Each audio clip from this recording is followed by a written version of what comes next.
Hi, everyone. Welcome to another edition of Blogging ABCs.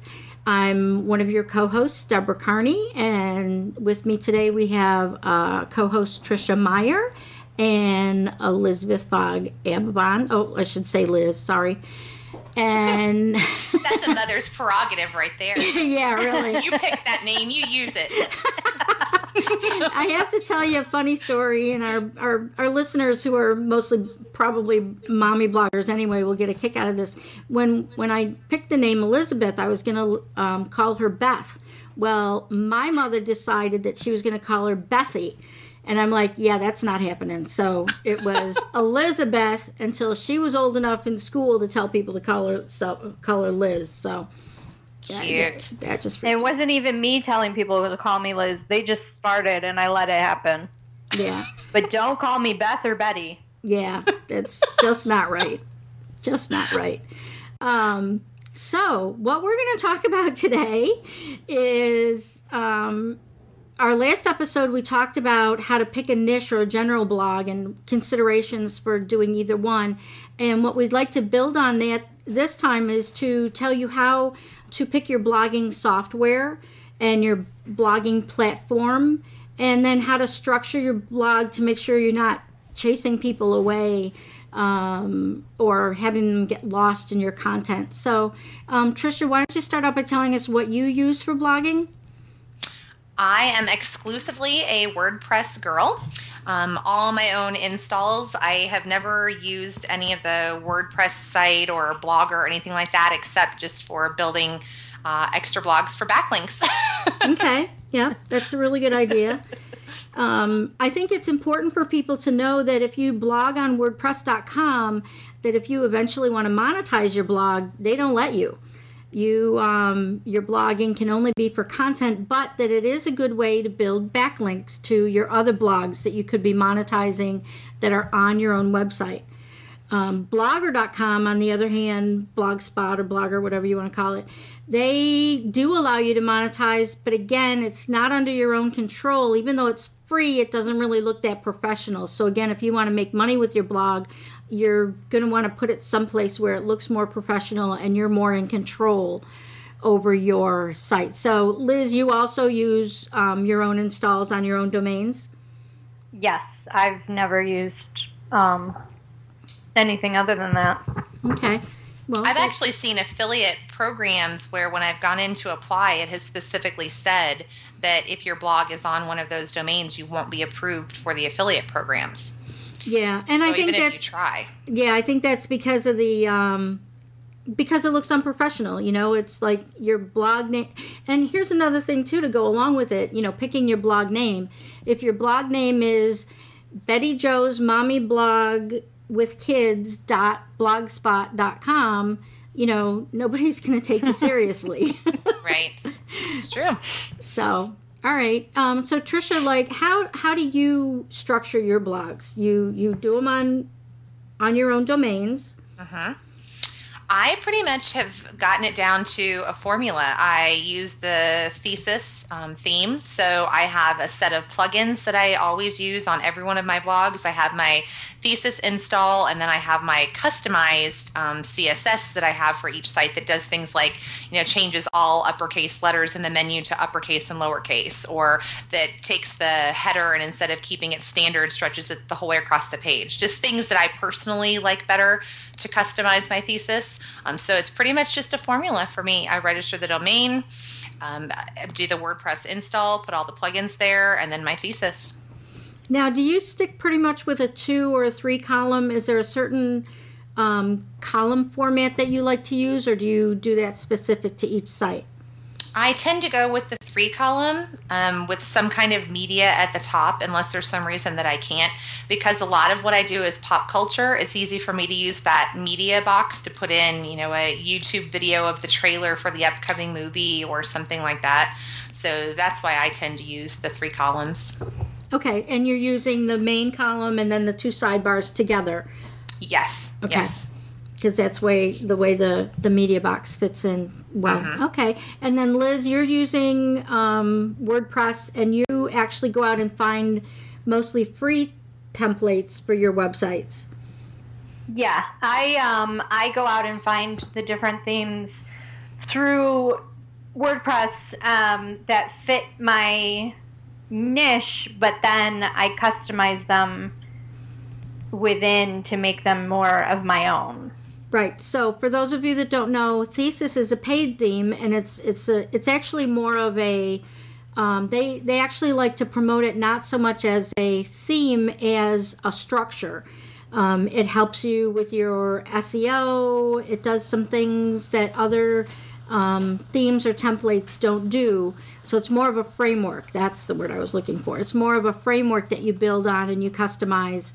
And yet, if you don't want to invest in something like that yet, you can go the route that Liz does. And it isn't because she doesn't want to spend money. It's because she's able to find themes that, fit what she's looking to do. So there's two ways to look at that.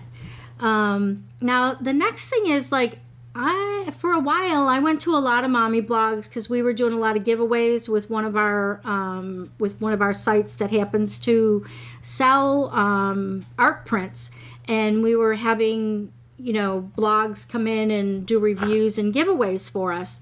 And we went to some of these blogs and were a little horrified because they didn't have nice, clean, easy to read websites. They had websites with the header was 2/3 of the page, and you never got to any content without scrolling. That is exactly one of the things that I had written down to talk about. That huge header thing. Because every time I get to a site that has that, my first thought is, I don't even want to scroll. If what I'm looking for isn't there, I'm not sure that I even want to bother to scroll down the page. Maybe I'm just lazy, but if it's not right there, I just hit the back button most of the time. Well, and I think people need to, when they're building a blog, they need to think about some things. Okay, yes, that's pretty. Yes, it was built into the template. Especially on Blogspot, it's horrible. Every single one of their themes has those huge, huge headers. And it looks good to them when looks good to you because you think it's putting out what you want. But from a user perspective, you have to look at sites like Amazon, or I can't think of a good example of a general blogging site that has it. But you want to look more like a newspaper. I mean, you want it to be pretty and personalized, but you need it to be more like a newspaper where they give you the headline above the fold. Right. So, you want people to see content right away. You don't want them to see a pretty picture that someone else designed at the top of your page, and not even a menu. Right. A lot of them, it's not even the menu. It's not even that it's advertisements. It's not even like they're cluttered with advertisements. It is truly graphic space at the top of a lot of them. And there's just nothing that you're getting out of that graphic space. You're not getting content. You're not getting advertisement revenue. You're not getting anything out of that graphic space. Right. And a couple of other examples I just thought of. If you go to eBay, or if you go to Google News or Yahoo News or any of those sites, the first thing you see is the news. They have a nice narrow header at the top that personalizes and, gives you a feel for the site personality. But you've got content right there that, what do they say it is? You get 3 seconds to grab someone's attention and keep them at your website? I believe it. Yeah, so... All right. And then, Liz, I know you have a really fun pain point, even in addition to that nice big header, is when you start scrolling down the page and you want to read, and what happens? And everything starts blinking and rotating and scrolling because, and I think a lot of them, it's because they're choosing templates within Blogspot or Blogger.com, and they don't know how to do anything else. So they think, okay, I can get the most out of the space by making it all rotate and making it all, move. And then you're like, okay, where am I supposed to be looking right now? Because you've got so much trying to draw your attention. And I think that people need to start learning how to do basic customization on their own, because I think that that's where the header graphics are coming from too, is they're picking the templates that are available to them and don't know how to not use it. Mm-hmm. Yeah, and my favorite is, and a lot of mom bloggers like to share each other's link to each other, and they have some of these carousels. But what they don't understand is, like, if they have one of those carousels that's scrolling, no one can you can't get to it fast enough to click on the other site to go to. And like a lot of the giveaways, they're like, they have a giveaway sharing widget, and they think that the more widgets, the better. And they grab the graphics that are animated GIFs instead of a nice, JPEG that's, has a 125 by 125 that just tells you, someplace you might want to go link to. And one of the, I was on a blog, and it was somebody who should know better. Trisha, I think you went to the same blog. I know a couple of other people did when I made the comment. I actually made a comment on Twitter, and I said, I went to a really large affiliate that should know better. I went to his website to read an article, and I couldn't finish reading the article because there was literally a graphic in the sidebar, and it was only 125 by 125, but it was positioned in the left column. It was a 3-column setup with the smaller columns on the side and the big column in the middle. And it was like, I want to say a pinwheel. And it was like red and white pinwheel that was spinning. And literally I had to leave the page. And when I posted that to Twitter, even though I didn't know if anybody else had been there, people were like, I was just on that same blog. And yes, that was horrendous. So... Yeah, got the blog a lot of traffic from that aspect, but it's probably not going to get a lot of repeat traffic. Exactly. Here this blogger put a lot of time into putting on a really, interesting article that, 1,000 people went to look at. Well, maybe 30 read it and maybe 1 clicked an ad because everybody was just chased away by, an overabundance of advertising and an overabundance of activity. Real activity. And, as an affiliate manager, I see a lot of cluttered blogs, and cluttered websites, but like Liz said, it's almost like a new culture. They don't know what to do, and they all think that this is pretty, and they all feel obligated to put each other's banners on their websites. And instead, they should do a banner rotator. They should do fewer ads, make sure that your content is readable and not distracting.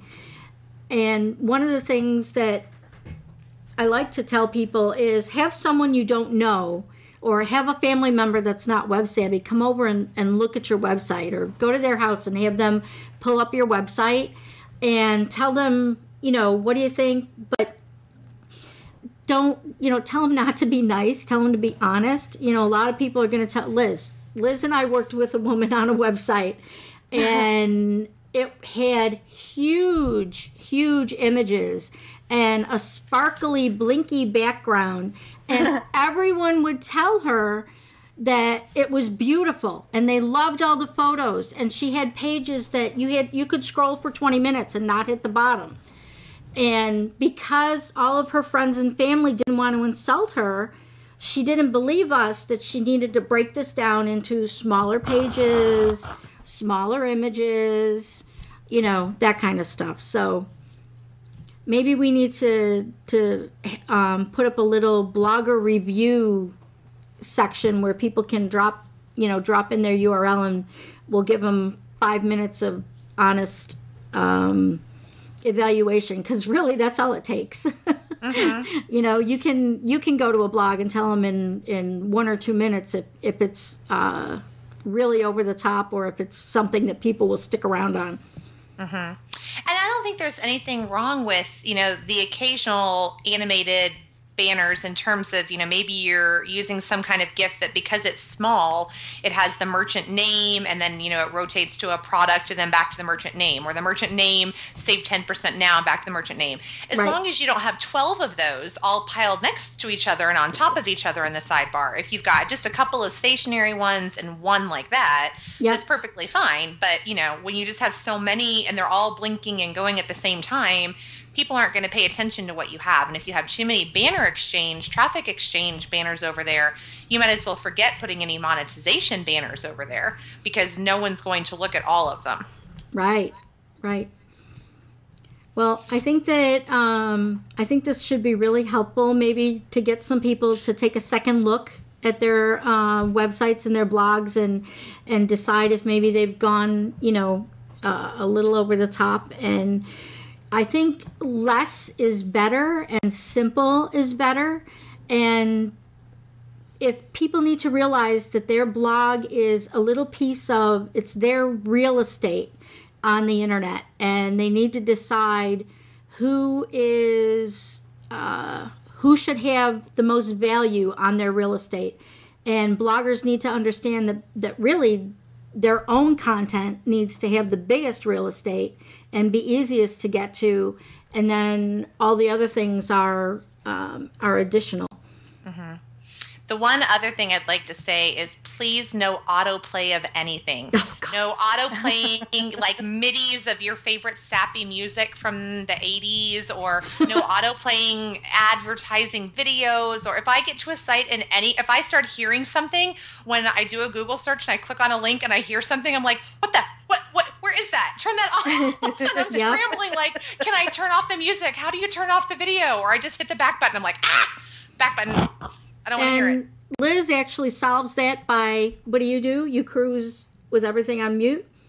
Yeah, I don't even turn my sound on. So then when my sound is on, I'm like, wait a minute, where is that coming from? Because I may have had a website open forever and just did not know that there was any music on it until, I turned my sound on for some reason. And I'm like, oh, is that why my computer was running slow? Because there was a video or sound running on this website this whole time? People at work can get in trouble for that kind of stuff too. I mean, we all know that people surf the web at work when they're not supposed to. And if they land on your page and all of a sudden something starts playing, they're like hitting the back button and looking at the cubicles around them to make sure nobody heard. And it's, it's really a liability when you put that kind of stuff on your site. It's not just a personal preference. It can be a liability to not have people come to the site.